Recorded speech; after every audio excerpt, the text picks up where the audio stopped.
My name is Jess McLaughlin. I'm from Long Lake 58 First Nation, but I grew up in Nakina, Ontario. I live on the traditional territory of the Fort Mann First Nation people in Thunder Bay. I have a bunch of weird education, but that stuff doesn't really matter. Like, it does matter. Thank you, Tom, for saying that.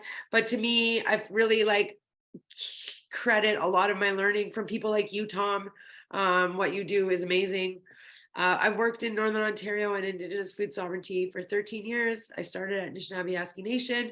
And since I left NAN in 2016, I've co-founded two Indigenous-led food groups, one being the Indigenous Food Circle, and the newest one that I work at as Gaagige Zaagibigaa. Kinnick. I think the next slide, sorry. So Gaagige Zaagibigaa is, in a nutshell, a granting organization in Northern Ontario. We are governed by a stewardship council from all over Northern Ontario. Some of you may be familiar with one of our stewardship council members. His name is Donald Meekus from Deer Lake, and many others from around Northern Ontario. Nick, you can move to the next slide. I don't want to take up too much time and be a time grabber, so I'll let Ziggy go. But Gaagige Zaagibigaa is an Indigenous grassroots-led organization working to support Indigenous sovereignty across Northern Ontario through food system transformation work. Next slide, Nick. So how do we do this? So our work is like legit relationship centered. So we strive, and this is why we don't have a lot of our work is centered around building relationships, building long-term intergenerational relationships so we can support projects and people for many, many years. So obviously we want to learn from you and we want to be in relationship with you. A lot of our work is building an organization around decolonial practices, which is really complicated and we're still in the midst of doing that. So some of the ways that we support communities is through the Sovereign Household Support Program, which I'll talk about a little bit more later because it's coming up, community granting and kinship lines and knowledge exchanges. So every 2 years we host an event that is, my kid just came home, so sorry. We host an event that is a land-based event where we take teachings from all the community partners and the household partners that we work with and cater a land-based event around that in a different community. Nick, you can go to the next slide. So the strategic priorities of Gaagige Zaagibigaa are governance, like that, the decolonial practice, granting, which is those granting streams I talked about, being in relationship with the people we work with. So funding, so we are a philanthropic organization, we are a charity, and that takes that we have to, fundraise and we have to solicit funds from funders. Most of our funders are philanthropic organizations. For Google is one of our funders.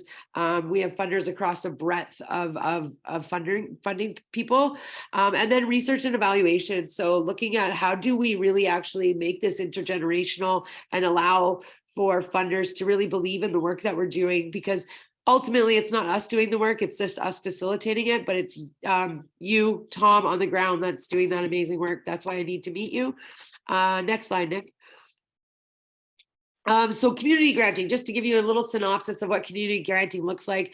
So it doesn't necessarily mean for Bearskin or for Long Lake 58 or wherever. It actually, community granting means projects, people, groups of communities. And it could be First Nations, but ultimately so far, our experience has not been working with bands. It's been working with individuals who are doing this work in a really positive, pushing forward kind of way. So currently right now, we have 13 community partners and they are funded at multi-years. So that means we don't just say, here's funding for 1 year and then we're gone. We fund for multiple years because those are the kind of relationships that we're building with our funders.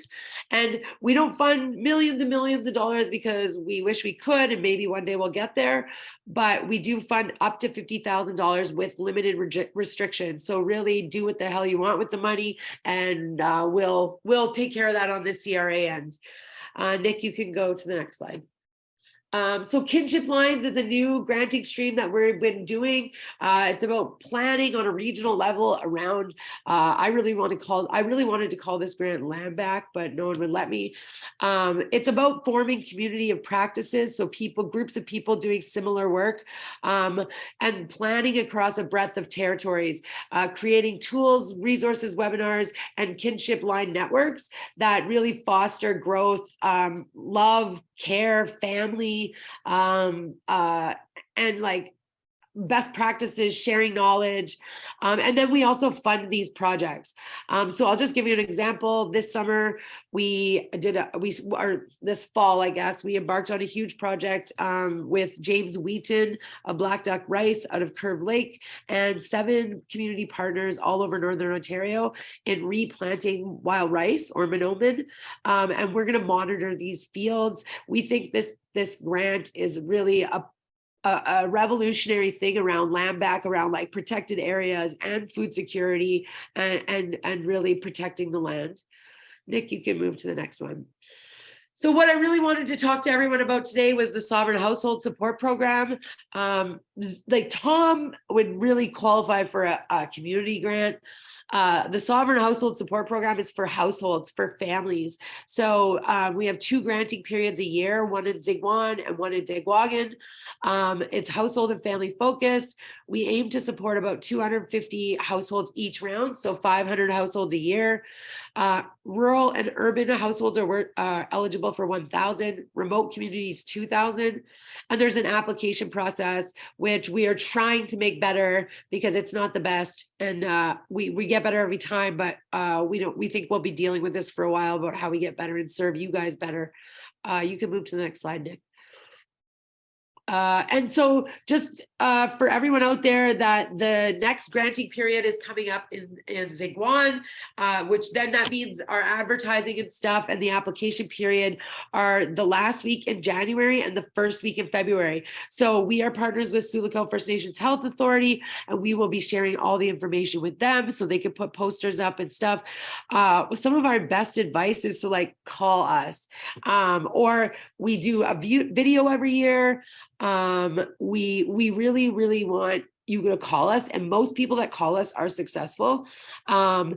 There's a 3-week period for application review, and then the successful applicants are notified on February 27th.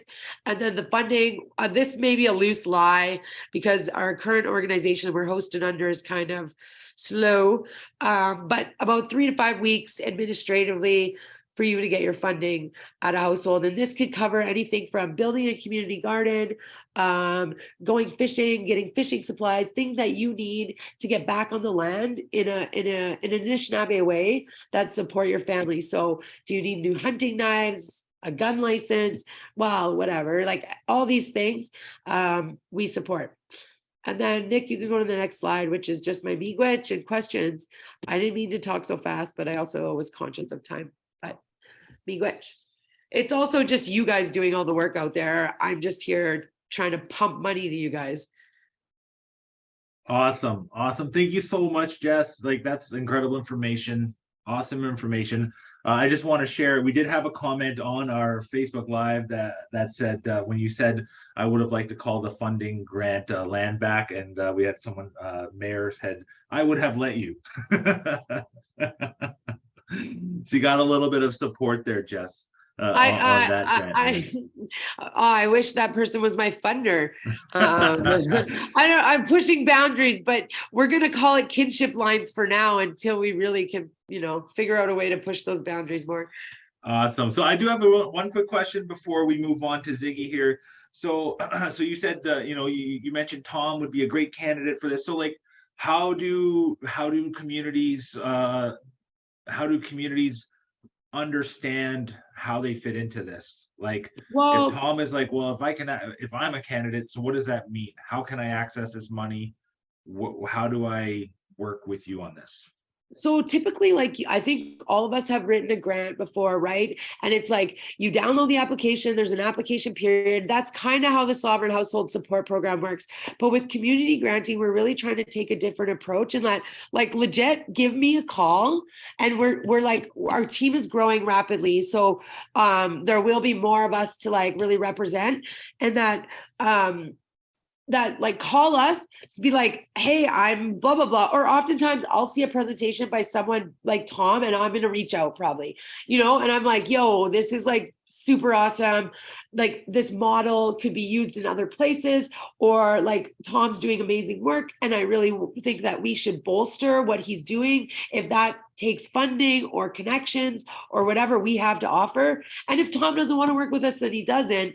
But that's normally how it happens. So like the first step is legit to reach out. We don't have a website currently. We do have Facebook and Instagram, and we like our emails and everything are on there. My name's Jess McLaughlin. I'm kind of hidden on Facebook weirdly, but Gaagige Zaagibigaa is on Facebook, and we'll answer on there.